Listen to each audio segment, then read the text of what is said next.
Chers suiveurs, je vous disais donc qu'on se retrouve sur la chaîne Nadège Mbanda et je voudrais évoquer avec vous pour ce premier numéro un sujet qui me tient particulièrement à cœur. Il s'agit du mariage. Pour le commun des mortels, on va dire, hein, c'est-à-dire la plupart des femmes de façon générale, le mariage c'est vraiment, disons, on va dire le but ultime en fait qu'elles recherchent.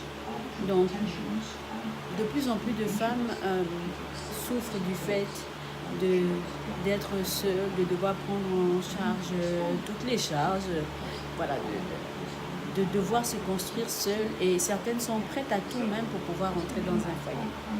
Mais si moi si je devais vous donner un conseil, ce serait de vous dire de ne surtout pas vous précipiter. Vous allez me dire, c'est bien facile, toi tu es déjà marié, on ne sait même pas ce qu'est ta vie exactement, mais rien qu'à te suivre sur les réseaux sociaux, on sait que tu es marié. Voilà, donc c'est normal que tu parles ainsi. C'est peut-être vrai que lorsqu'on est seul, on a vraiment l'impression qu'en fait, il est nécessaire obligatoirement de se mettre avec quelqu'un. Mais l'erreur est vraiment là. C'est-à-dire que si je devrais dire quelque chose, je dirais à quelqu'un, marie-toi, d'accord, mais assure-toi que c'est bien la personne avec laquelle tu dois être. Ne te précipite pas. Ne tombe pas sur la première parce que tu es trop pressé, et ne te marie pas avec la dernière parce que tu te dis, si celui-là passe aussi, mon temps est fini. Non. Assure-toi d'abord que toi-même tu es déjà à l'aise et en paix avec toi-même, et ensuite décide d'ajouter quelqu'un dans ta vie. Si tu as l'impression que tu n'es pas encore prête, si tu as l'impression que toi-même tu as déjà du mal à te comprendre avec toi-même, tu as déjà du mal à t'accepter toi-même, tu ne comprends pas tes réactions, tu ne comprends pas ta manière de gérer ton argent, tu ne comprends pas ta manière de te comporter avec les gens, tu ne comprends pas pourquoi tu as parfois des sauts d'humeur, tu ne comprends pas, parfois tu ne supportes pas les enfants, tes neveux te fatiguent, ce genre de choses. Alors dis-toi que tu n'es pas encore prête et travaille.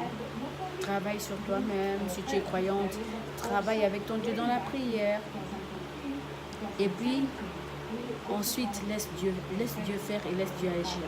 Laisse Dieu choisir l'homme qui devra être pour toi. Pourquoi? Parce que une chose que l'on ne vous dira jamais en ce qui concerne le mariage, une vérité qu'on ne vous dira jamais, c'est que le mariage, ce n'est pas là où on vient apprendre comme on le pense. Non, non, non. Que le mariage, en réalité, eh ben, c'est une autre réalité justement qu'on vient de vivre. Qu'est-ce que j'entends par là? J'entends par là que si vous arrivez au mariage, en tant que femme, vous allez devoir vous occuper de vous, de votre mari, de vos enfants, de vos parents et des parents de votre mari. Toute cette charge vous revient. Alors votre journée, elle dure 24 heures. Mais en réalité, vous allez devoir faire des choses, on va dire de 72 heures dans une journée de 24 heures. Vous vous levez tôt le matin parce que les enfants vous ont déjà réveillés. Ils doivent aller à l'école, il faut s'occuper d'eux et s'occuper de votre mari pour le petit déjeuner et faire à manger pour leur retour et vous occuper d'avoir une activité, vous assurer que cette activité tienne le coup et avance. Et il faut également, comme je disais, via ces activités-là. Et puis, il faut ensuite travailler, oui, prendre soin de la maison. Quand les enfants rentrent, ils ont besoin de vous. Ils ont besoin de vous pour faire leurs devoirs. Ils ont besoin de vous pour expliquer ce qui s'est passé à l'école. Ils ont besoin de vous parce qu'il y a eu un bobo à droite, un bobo à gauche. Et votre époux a également besoin de vous. Dès qu'il rentre, il a besoin que vous le serviez à manger. Il a besoin que vous soyez disponible. Il a besoin que vous vous occupiez de lui en fait. Et alors vous avez toute la journée et vous avez la soirée. Et vous avez le temps où vous dites, enfant, je vais souffler un peu. Eh bien non, monsieur vous dira qu'il a également besoin du temps, de passer du temps avec vous. Malgré toute une journée mais pleine que vous avez passée. C'est pour signifier quoi? C'est pour signifier simplement qu'il faut vous préparer à tout ça. Il ne faut pas dire qui, moi, non, quelque chose comme ça ne m'arrivera pas parce que je ferai ça, je ferai ça, je ferai ça. Il y a également un mouvement qui s'élève, j'en parlerai dans une prochaine vidéo. Le mouvement du moment, c'est de décider de ne pas se marier du tout. Aujourd'hui, j'entends beaucoup de femmes dire il vaut mieux ne pas se marier, il vaut mieux vivre seul. Je lis également beaucoup de citations comme ça sur Facebook.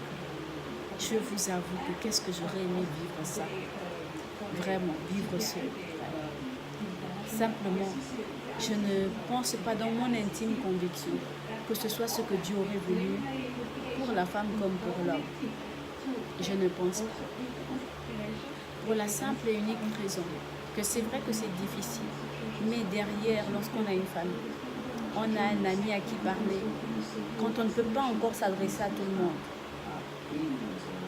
Et sans ce mari, sans cet ami, on n'aurait pas des enfants aussi.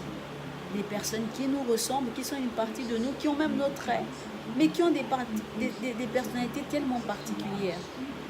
Et ces personnalités arrivent à vous faire sourire quand vous êtes au plus bas, Arrivent à être là quand tout le monde vous a rejeté. C'est un bien plus précieux que tous les trésors que vous pourrez amasser. C'est un bien plus précieux que tout l'argent que vous pourrez amasser. Donner la vie, c'est l'un des dons les plus merveilleux qui soit. Donc rien que pour ça, le mariage mérite d'être célébré, il mérite d'être honoré. La seule chose, c'est qu'il faut tout simplement se préparer, s'assurer que on est bien, on est au point pour. Sinon, on fait la téméraire et puis on se dit, bon, on va se jeter dans l'eau comme ça, on va voir ce que ça va donner. Et on tombe. Je vous retrouve très bientôt pour une nouvelle vidéo.